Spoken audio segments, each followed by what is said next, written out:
Clerks 3 seems to be taking it back to the things that I like about this. A simpler story, more character-based personalities here, and that cheap-ass budget. Yo, yeah. That's the charm. That's the charm. Don't get this man no money. The cheap budget is one of the characters. Yeah, it's in the credits. Yeah. Oh, my favorite character is back. Cheap budget. Where you been, man? Where were you in Clerks 2?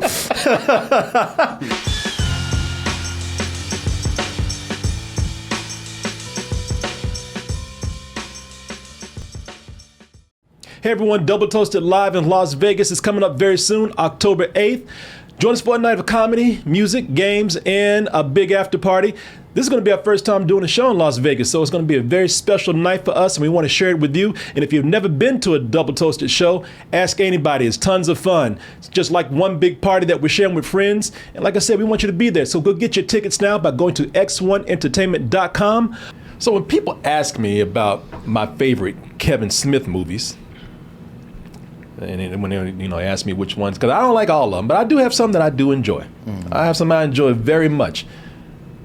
Of course, one of my favorites is Chasing Amy. Yeah. Chasing Amy is probably my second favorite one that he's done. I'm even a fan of a movie that he did that a lot of people are not. I like Red State. I think Red State is a great departure from his style. I think it's one of the movies that he did that actually shows that he has grown as a filmmaker.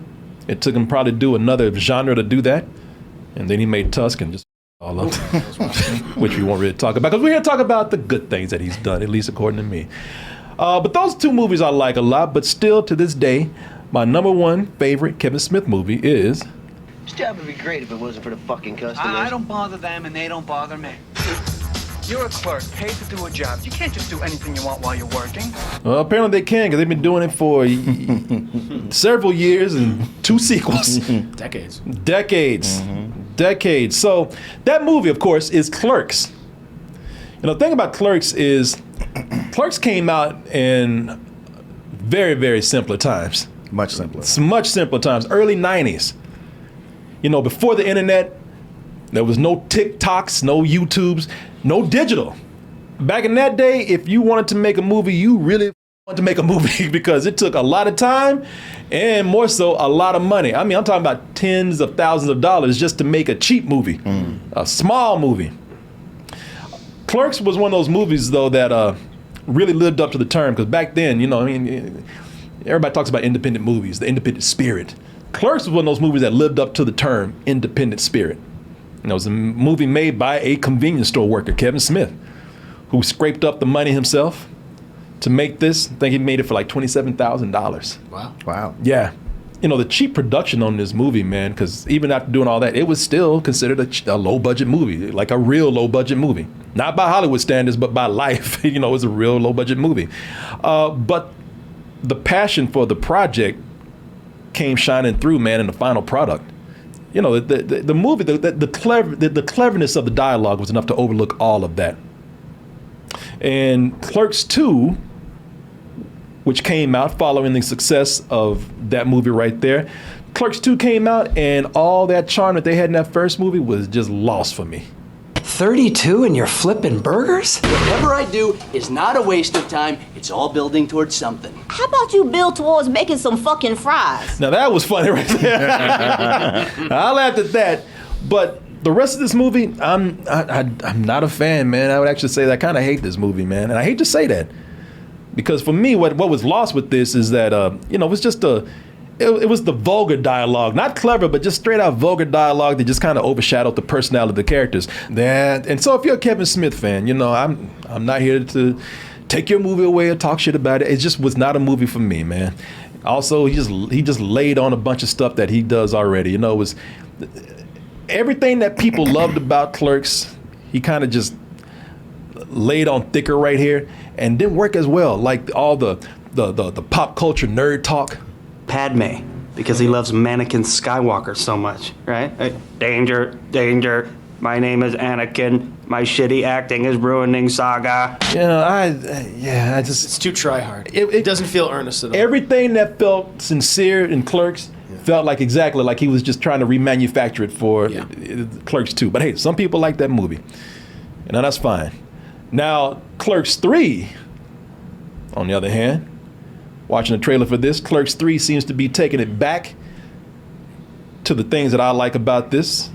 A simpler story, more character-based personalities here, and that cheap-ass budget.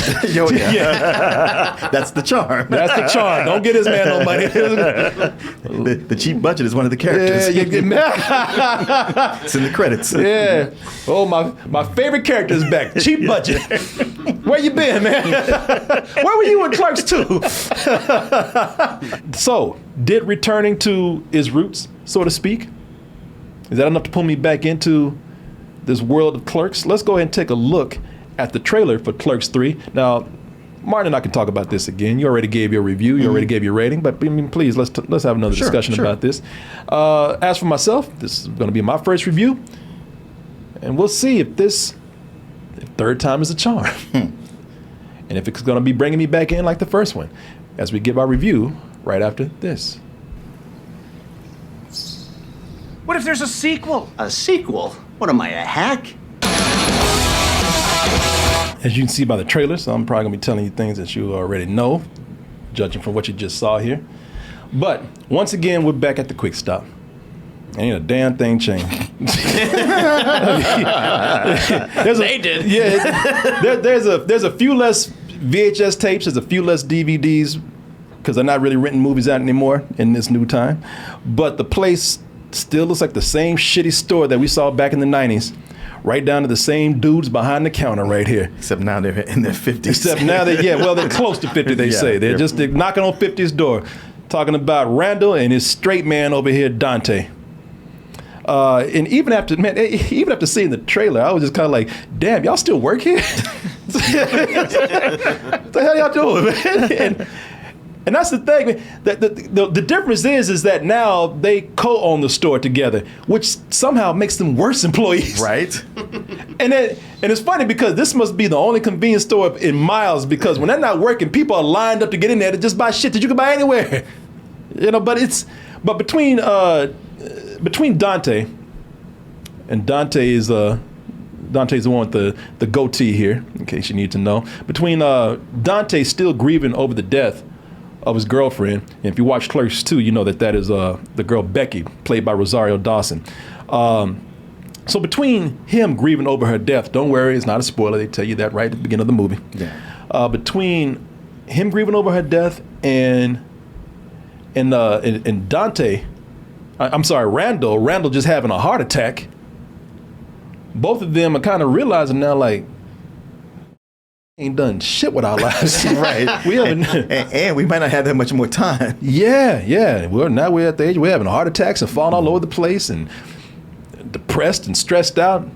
So this is where Randall says, well, you know what, I gotta leave some kind of impact on the world.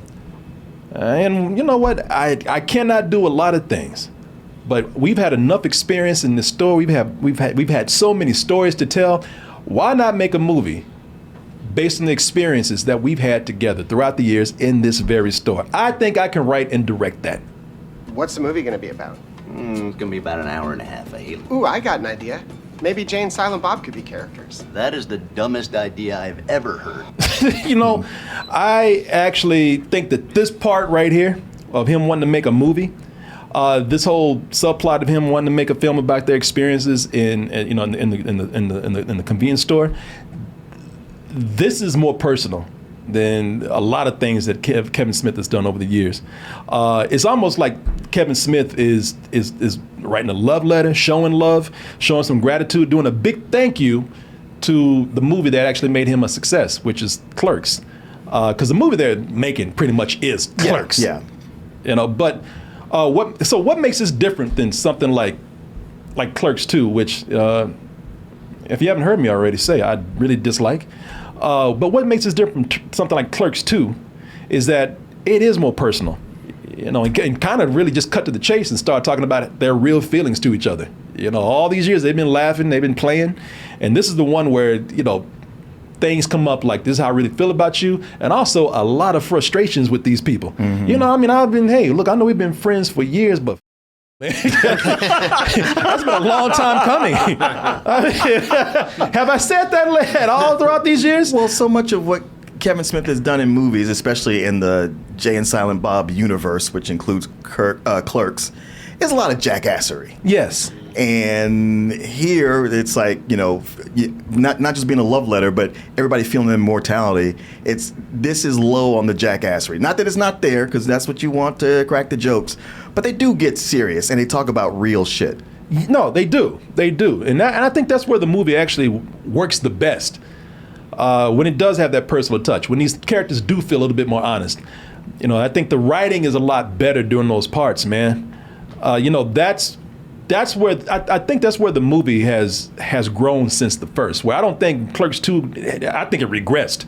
You know, this movie is the one that shows where these characters have grown, where these characters have evolved a little bit. I really appreciate that Kevin Smith has tried to make something that is more from the heart here, which makes it a little more difficult for me to come in and criticize some of the things I did not like for this movie. Yeah, but there's plenty to criticize. Yeah, exactly, man. You know, here's the thing. Because I talked about the first Clerks.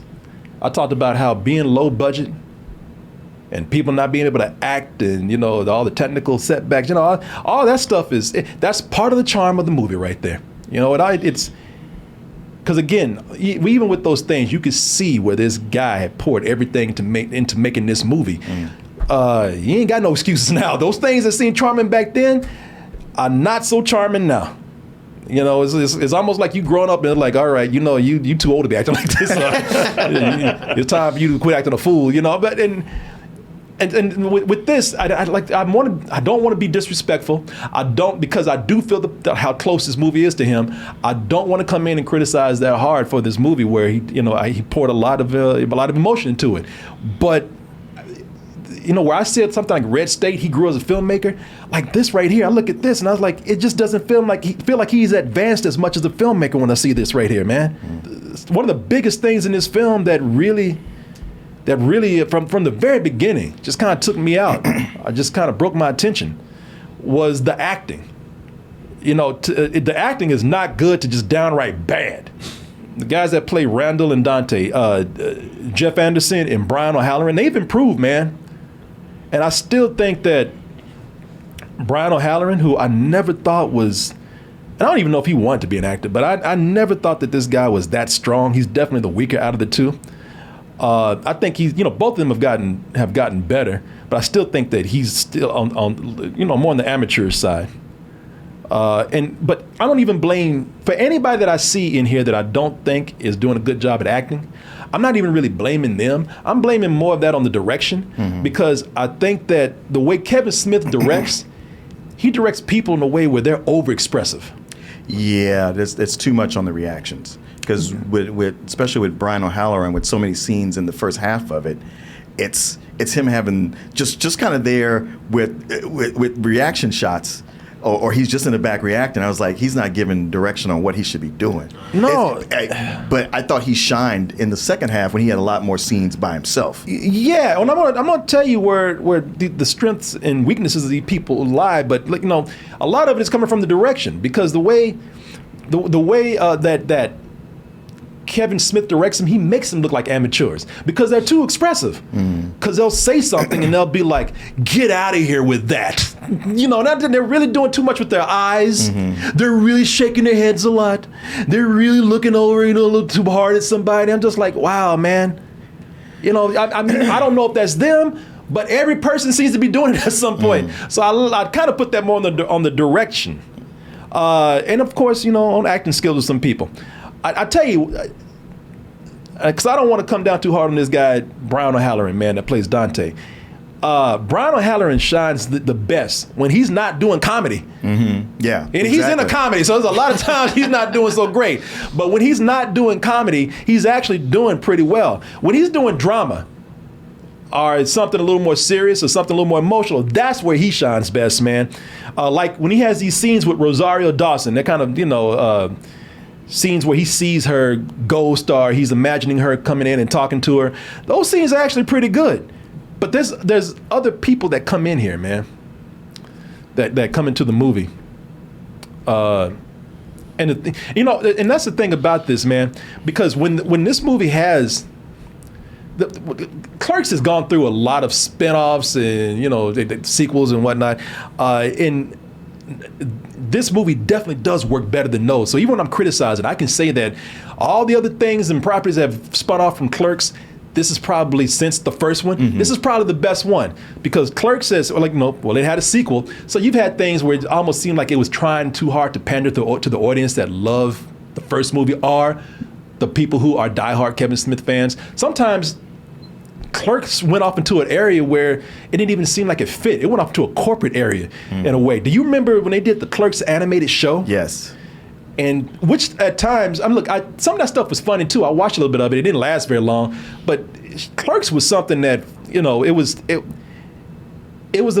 almost kind of punk in a way. Yeah, it was. Where it was these two guys working in the store didn't give a and the filmmaking even kind of felt like that. Yeah, it was vulgar.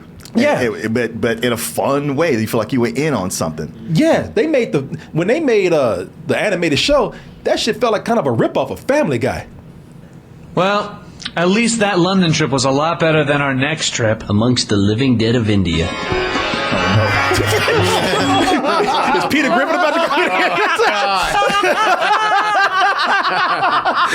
Y'all thought I was playing. Wow. Do you have any chutney, Lassie? In the back, next to the milk. We don't have any milk. We do now. Some of it was funny, man, but it was like That was funny. No, there's some funny writing in this. It just didn't feel like Clerks. Yeah. And so when while I'm criticizing this, it actually feels, I do feel like it's the best thing that happened since the first Clerks movie. And I think also when I'm criticizing the actors throughout the movie, they do have better actors who come in. And just like I was talking about with Rosario Dawson, when some of these better actors come in, they actually raise the level of acting for Dante and Randall. I know everybody complains about her on The Mandalorian, but Amy Sedaris. Oh yeah, she was good in this. No, she was very good in this. She's actually very funny. And when she came in, maybe it's just me, I don't know, but it seemed like, I could be reading into it too much, but it seemed like she actually made those two guys be better actors to be on her level. Wow. Are you the doctor? I'm the doctor, Dr. Leidenheim. I'll be your savior this evening. What the You can give me a heart attack right now. You're having a heart attack right now as we speak, a massive one. So we have to act pretty quickly. I just wish I wasn't so hungover. All right. He's not gonna make it. That was actually a really funny scene, man. And when you have scenes like that, it feels like it's more natural to Kevin Smith's writing. One of the biggest problems in here, one of the biggest crimes with this movie is Kevin Smith not feeling genuinely. Now, I don't know what I'm not him. I don't know how much of his personality went into this. I don't know how much he was trying hard. But it seemed to me that there were moments where Kevin Smith was not being natural, and you could feel it. And he was trying to get a laugh too hard. And maybe I'm missing something here because it didn't make too much sense to me. But you got this running gag. You got a new employee at the store, new younger employee at the store, and he's got his own Silent Bob, and he goes through sort of a religious reckoning, change of heart, and after that, for some reason, he's just having different costumes. He's changing in different costumes, becoming different characters from different movies throughout the whole film, and it's a running gag. I don't know why that change of heart all of a sudden made him start dressing like different characters from different science fiction movies, except for just Kevin Smith thinking it was just a funny sight gag. And that was one of the things where I'm like, all right, you know what, the character's not so bad. I don't think the character's the person playing the character is not that great of an actor either. I even think the Silent Bob character's that great. That's another case of mugging too much too. But but I still thought he had some funny lines. But the costume changes, I was like, I just don't understand this. It just seemed like a running gag for the sake of having a running gag because he thought costume changes were funny. But then maybe I missed something. I don't know. I don't think you missed anything, and that sounds about right. Okay. I didn't hate those characters. I feel like, excuse me. Oh, maybe I'm having a heart attack. it's like these actors aren't great. Like the one who's the employee. At the same time, I thought he wrung out of those lines whatever comedy there was to have. See if I can find one of these costume changes that he does, because he goes for like full goth in this, and starts looking like like this shit right here. Like he's dressed up like a damn crow or a bird or something. And there was a point in here where he was actually giving some good lines. And while I was looking at him dressed up like, a damn fool like that, where he's getting those lines and they were actually pretty good. I'm like, will you take that shit off? I'm really trying to concentrate on what you're saying, and this is distracting me. So I'm just looking like a... But, there's things like that I thought, like, there's so much in this movie where you're writing from the heart. The humor is coming from the heart, and this is where you're just trying very hard to get a laugh. And hey, listen, I'm not saying it's a bad joke. It just seemed to come out of nowhere and it had no context. And when you do that, it just seemed like, well, I'm just doing it just for an easy laugh. It was almost kind of lazy to me in a way. I can't say. And that's another thing in this movie. Speaking of jokes that didn't really work, that joke didn't work. Plus, also, some jokes went on too long. Some scenes went on too long. That damn montage in here. Yeah. I listen. I'm not a big fan of montages anyway, but. When it's celebrity cameos, just to see like, hey, these are my celebrity friends who came to show up, and I feel like those are never funny, but this is one of the least funniest. It ones. really is. He's in. Hey, y'all remember now? Y'all remember? I'm good friends with Ben Affleck. In case you didn't know, all the kids out there, ask your mom and dad back when I used to hang out with Ben Affleck. I'm surprised I like Matt Damon said, hell no, I'm not doing that. Well, Matt Damon was like, I'm available. You still got that crypto stink on you. We'll let it die down. Come back in 6 months. Maybe Kevin said, I'll pay you crypto. Hey, you did a commercial, man. Your boy's taking it. And I can't say that I was enjoying this movie as a whole. I can't say that I was really, because it felt like it was a smooth ride, and then we hit a bump, and I was just like, God, come on, man, Jesus, just a good straight 10 minutes to where I'm just in movie bliss with this, because there are some really great lines of dialogue here, mostly spoken by Randall.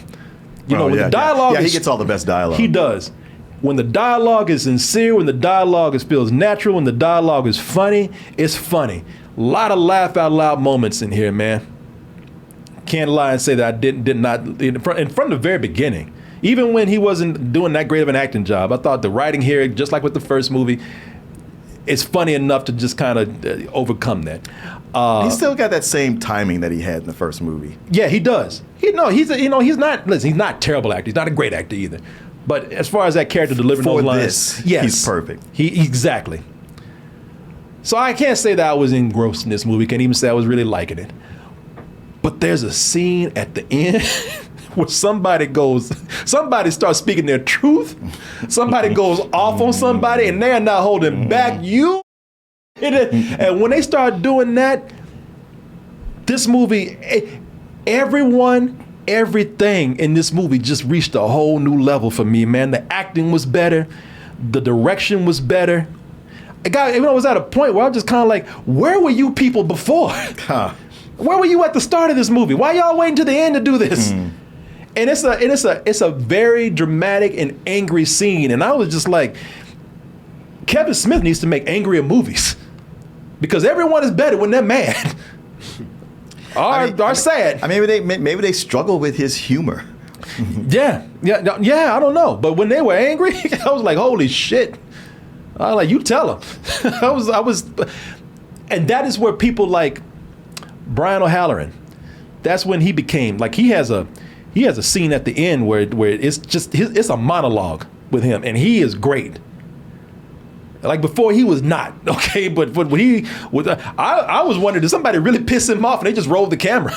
Because he went off, and his delivery, his acting, everything was top notch, man. Well, through so much of the movie, because I talk about the first half and the second half, so much of the first half, he doesn't act, he just reacts. Yes. It's not until the second half where he acts, and he's not trying to be funny in these scenes. He's, when it talks about how just severely depressed he is. It's touching, and it feels like it's sincere and it comes from the heart. And then there's scenes with other actors from the first movie you don't Mm-hmm. expect that come back in. He interacts with them, and then that scene you're talking about. Yeah, the last 15 minutes of the movie for me were actually really good. I mean, it's, again, not great, but really good, man.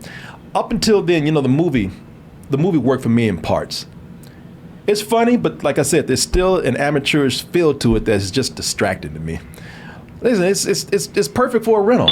I think when you watch this as a rental, those things that don't work, those things are more forgivable, man.